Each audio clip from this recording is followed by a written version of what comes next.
you want the fat. The fat's actually an essential nutrient. Wow. It's not just a calorie source. They're essential fatty acids that you have to have or you can get sick and die. They're essential fat-soluble vitamins that you have to have or you can get sick and die.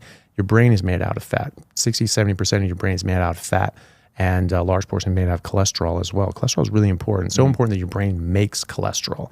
And there are countless studies talking about how if you disrupt your brain's metabolism for cholesterol, you get very serious neurocognitive disabilities and problems.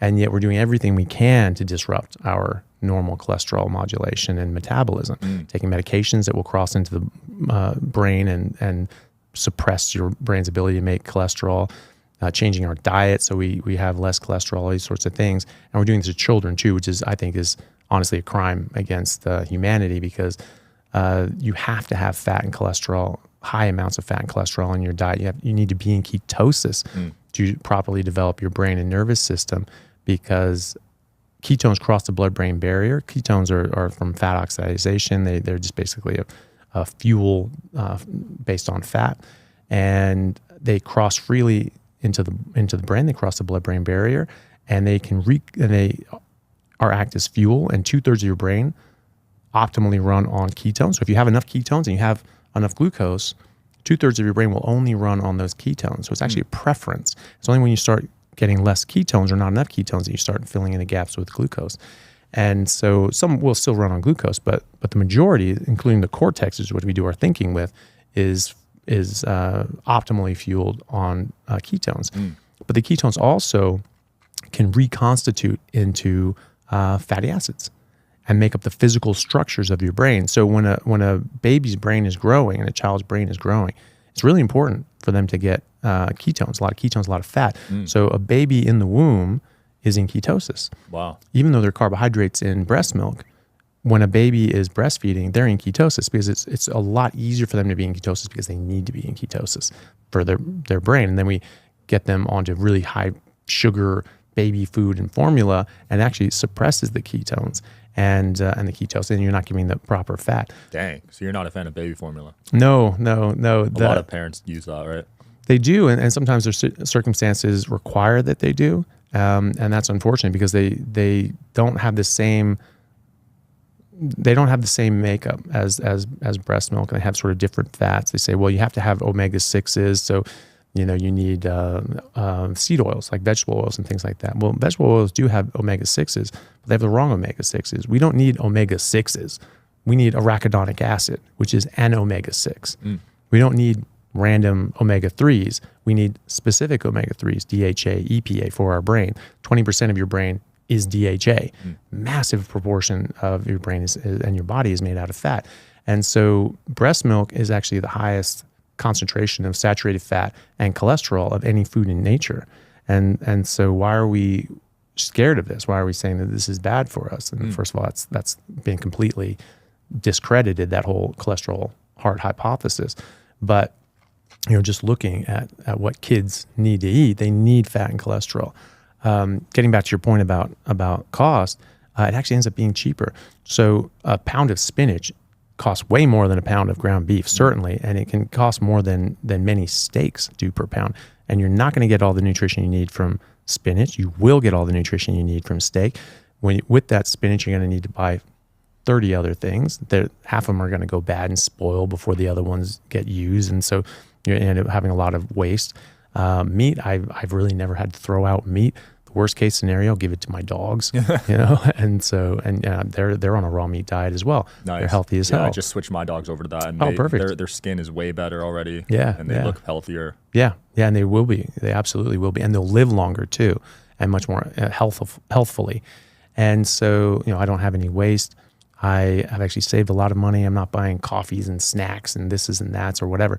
I eat, 2 pounds of meat, and I'm good for 24 hours. It's really convenient too, Wow. For people with a busy schedule, because I'm just not hungry. You know, I eat a big meal. I eat fatty meat until it stops tasting good. I can listen to my body's signals.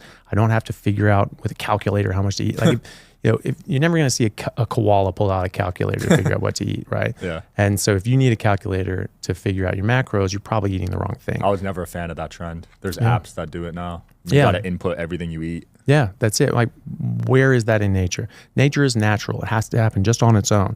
And so if we have to figure out something and calculate it, it means we're probably eating the wrong thing, because we should be able to eat intuitively.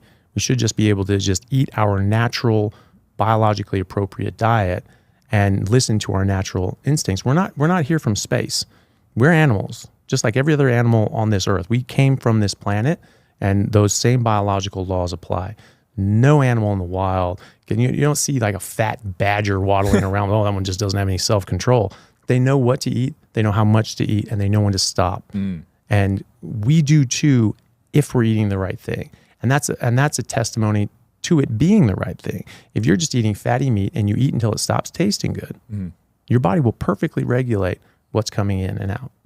And so you don't need to worry about it. And that, I think that is a big testimony to understand that this actually is our biologically appropriate way of eating. Right. Yeah, that's a good point, because you'll never see fat animals in the wild, but you'll see fat dogs, fat cats, fat humans. Yeah, but only when eating inappropriate diets. You know, like dogs that are just eating meat. I mean, you put as much meat as you want in your dog's dish. It will eat a certain amount and it will stop. Really? Yeah, you think they'll stop? Oh yeah, they will. Wow, I want to test that out, because my dogs be pounding the food I give them. Yeah, well, maybe they need a bit more. But, yeah, they might. but there is a point that they'll stop, and because they know, look in the wild again. Yeah, I mean, you have animals out on pasture, right? You have cows that just live on their own food, and yet they stop sometimes. You know, they monitor how much they're eating. Or actually, they don't have to monitor, but they stop naturally. Koalas, they live in a tree. They have no natural predators. They're just sitting there lazy as a lump, and they're just sitting there just eating leaves, and then they stop. Right? They could just keep going, but something in them tells them to stop. Hey everyone, really happy to announce a new sponsor for the show and for everybody down in Australia, Stockman Steaks, who are delivering high quality grass-fed and finished pasture-raised beef and other meats, flash frozen and vacuum sealed to your door, something that I've been enjoying a lot of myself recently as well. They also have a great range of specialty items such as high-fat keto mince and carnivore beef and organs mince with liver, kidneys, and beef heart as well. So use code Chaffee today for a free order of beef mince or another specialty gift along with your order at stockmansteaks.com.au, and I'll see you over there. Thanks, guys. Lions, you look at a pride of lions, and King Lion, the alpha, gets to, when they make a kill, alpha gets to eat as much as he wants of what he wants, and typically goes for the belly. That's where more fat is. That's like bacon is the belly meat. And there's a lot of fat around the organs. The omentum is nearly completely fat. It's fat around the kidneys. The mesentery, which is the blood supply to the intestines, is completely covered in fat. So there's a lot of fat in the abdomen, and I think that's why they're going for the abdomen as opposed to they're getting all the organs. Organs are great. There's a lot of nutrients in them, but they're going for the fat, I believe, because they leave like the haunches, the hindquarters. They're very, very lean. Lions will often leave those and eat the fattier parts of the animal first, unless they're very hungry. And then the hyenas will come in. They'll eat the hindquarters, and their jaws are strong enough to crack open the bones and get at the marrow, which is more fat. And so animals always go for the fat. So King Lion goes for the fat, goes for the abdomen, eats as much as he wants. No other animal gets to touch that thing until King Lion's done. Right. And so they're all just waiting. I've seen videos of these where they're just like impatiently waiting, like, oh my God, I want to get in there. And, Daddy Lion is just doing his thing. And then all of a sudden he's done. He could, and then the rest of them come in and devour the thing. But he could just keep going until he just made himself sick and was just rolling on the back. Like, oh my God, Food coma. Yeah, exactly. But it doesn't, and they don't get fat. It doesn't get overweight. They're ripped. They're like on steroids. And people say, well, they're in the wild. They're really active. I mean, everyone knows that male lions aren't all that active, and but also it doesn't explain animals in the zoo, right? And that's what most people say is that, well, animals in the wild, they're always running around. Well, koalas don't run around anywhere. They're basically sitting there. A lot of animals are just very sedentary, unless they have to be.